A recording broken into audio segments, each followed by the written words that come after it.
Hello everyone.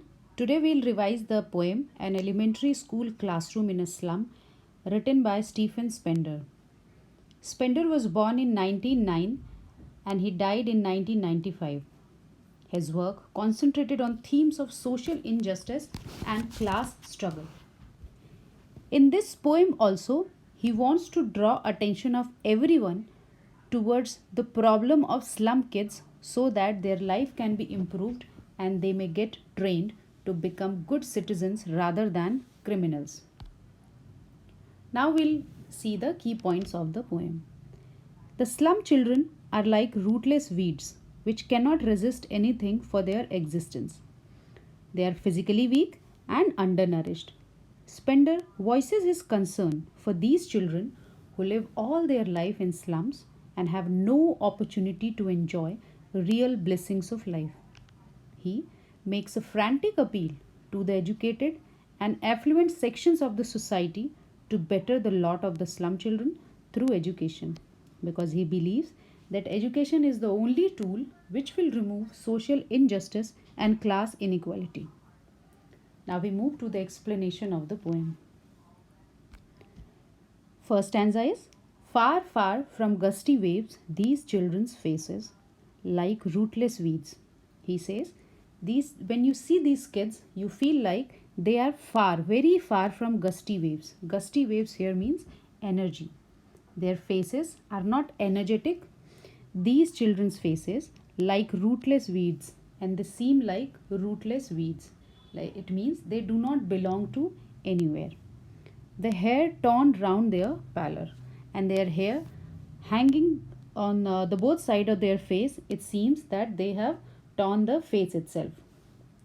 The tall girl with her weighed down head, there is a tall girl sitting. He's talking about a tall girl who's sitting in the classroom and her head is bent and it seems that either she is ashamed or she is poverty stricken. The paper seeming boy with rat's eye. There is a boy who seems like paper. He's very thin as a piece of paper, and he has rat's eyes. Rat's eyes here means it shows that he wants to achieve everything in life. The stunted, unlucky air of twisted bones. The boy who is looking like paper, who is very thin, who has rat's eye, he has a deformed body just because of his father. He has inherited this bone disease of twisted bones from his father. Reciting a father's gnarled disease, his lesson. Though he is reciting his lesson from his desk, but in reality, he is carrying over the disease, the bone disease which he has inherited from his father. At back of the dim class, one unnoted, sweet and young, his eyes live in a dream of squirrel game in tree room other than this. One more boy is there at the back of the class who's sitting, and he is not noted by anyone in the classroom. Even he was not noted by the poet himself. He is very sweet and young. His eyes live in a dream of squirrel's game. He wants to play with the squirrels. He is not liking the classroom right now. He's not liking the things taking place in the class. He wants to go out and play with the squirrels in tree room, means tree houses. Now we'll see the literary devices which are used here.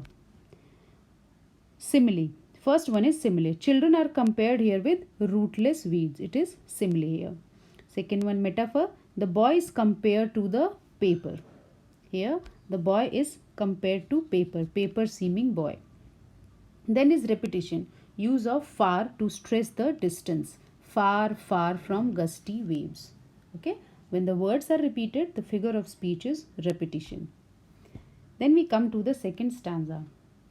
On sour cream walls, donations.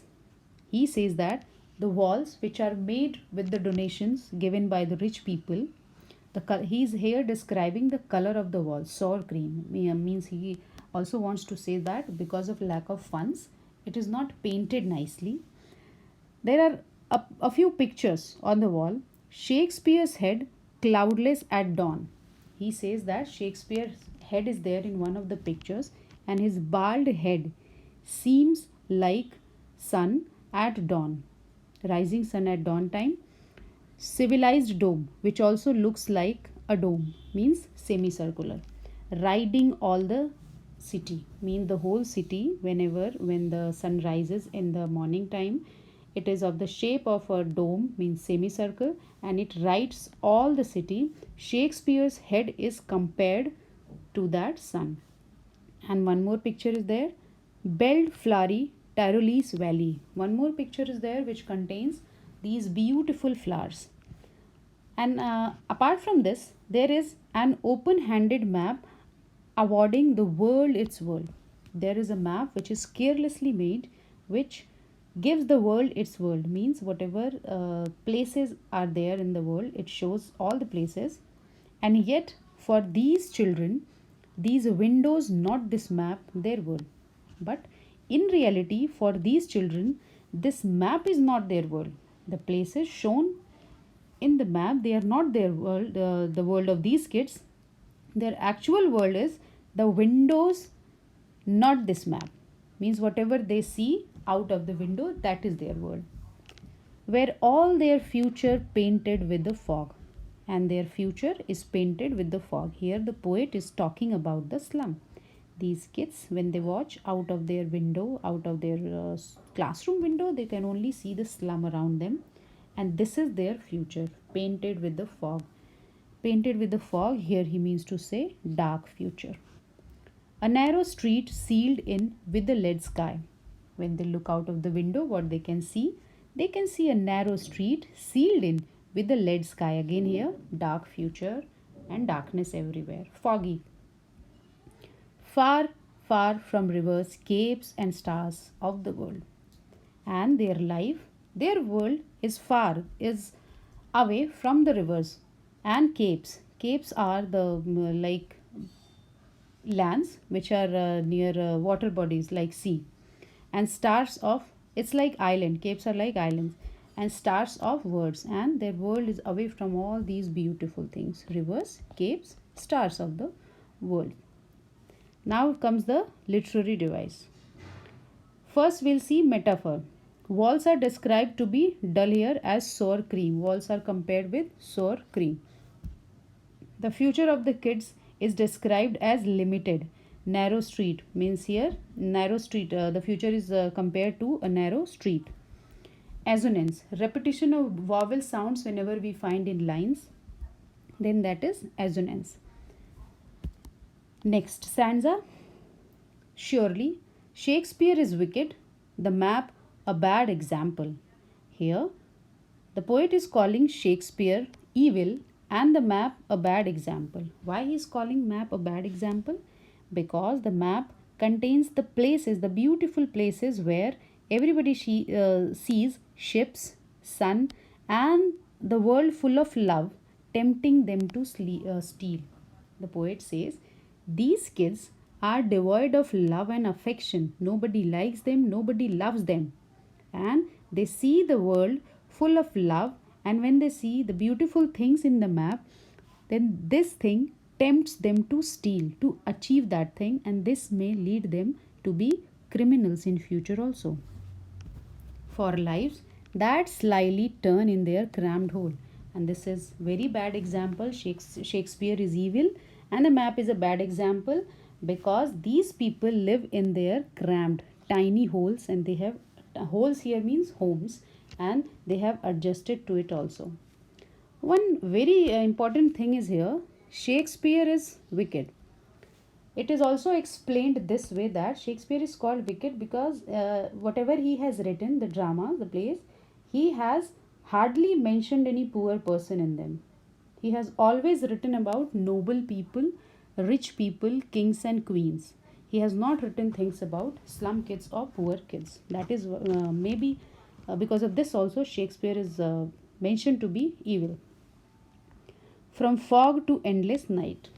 The poet here says the map is a bad example because it contains the ship, the sun, which can be termed to be beautiful, and it also shows the world full of love, which may tempt these slum kids to steal which in turn will make them criminals because they are not loved, not liked by anyone.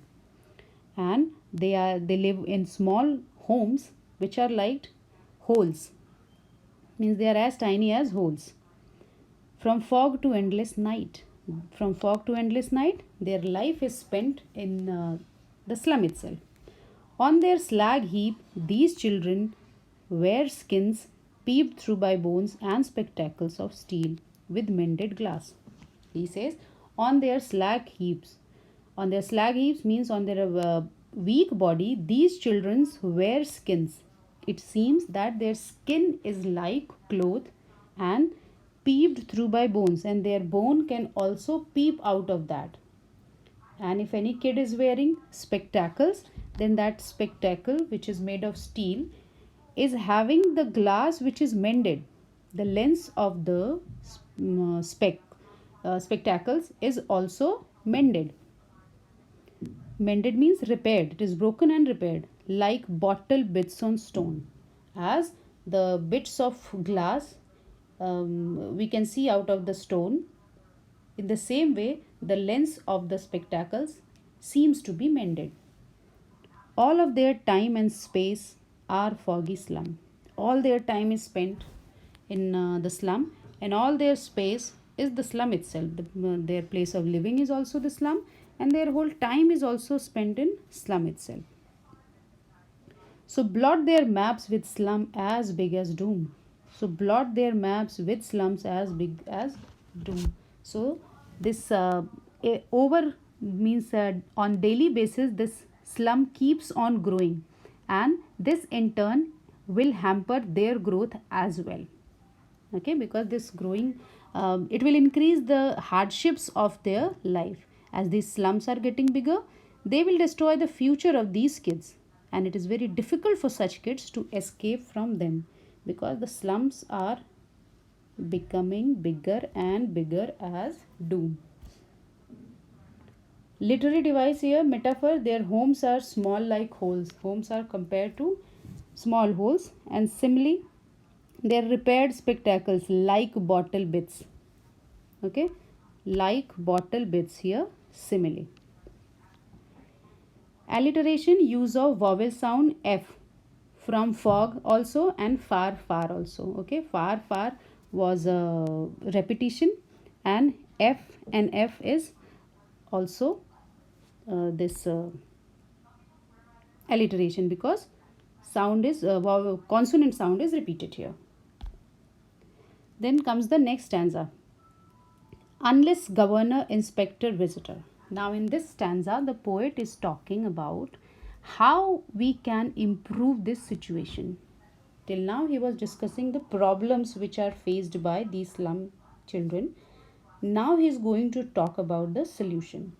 He says, unless the governor, the inspector and other visitors, this map becomes their window, and these windows that shut upon their lives like catacombs. He says, unless the governors, the inspectors or the visitors will not make any effort to improve their situation, this map, their window and these windows that shut upon their life like catacombs. What will happen? Unless the governor, inspector and visitors are not trying to make this map their window, they will not try to improve their situation and make this map their window so that they can also visit the places mentioned in the map. Their life will be restricted to this slum, and they will also feel like they are living in catacombs. Catacombs here means tomb or cemetery. As they are sealed, similarly their life will also be sealed inside the slum itself. I am repeating, unless the governors, inspectors and visitors will not make any effort to improve the situation of these slum kids, their life will also be sealed inside this slum as a catacomb or a tomb is sealed. Break, oh break open till they break the town. What they should do? They should try to break the shackles of these poor kids till they break the town, and the whole situation of the slum should be improved. and show the children to green fields and make their world run azure on gold sands. And they should be given chance to see the green fields, and they should also be given the chance to feel the warm sand under their feet, and let their tongues run naked into books. The white and green leaves open history there, whose language is the sun. And they let their tongues run naked into books. They should also be given enough opportunity to read books, enhance their intelligence, and green leaves here means forest or the nature. They should be given equal opportunity to read books and live in the company of nature also, and history there whose language is the sun. Then only they will be able to create history. And like sun means they will also shine like sun, and will be able to create history when they will be given enough chances. Literary devices in this stanza: metaphor, books and nature are expressed in the form of white and green leaves. Okay, here white and green leaves. Anaphora, use of repeated words in two consecutive lines. Run and run. Two times run is repeated here. Okay, anaphora, figure of speech, anaphora. So the explanation of the poem is done. We'll quickly go through the summary. In this poem, Stephen Spender deals with the theme of social injustice and class inequality. He presents the theme by talking of two different and incompatible worlds. The world of rich and the civilized has nothing to do with the world of narrow lanes and cramped holes. Cramped holes here means small or tiny houses. The gap between these two worlds highlights social disparity and class inequalities. Stephen Spender has presented a true picture of the life of the school children living in the slum of Tyrolese Valley of Austrian Alpine province. The children are in a very miserable condition due to their poverty and illiteracy. They are depressed. Their pale faces express sadness. They look lean, skinny, and bony. They are like rootless weeds which can't resist anything for their existence. They are physically weak and undernourished. Spender voices his concern for these children who live all their life in slums and have no opportunity to enjoy the real blessings of life.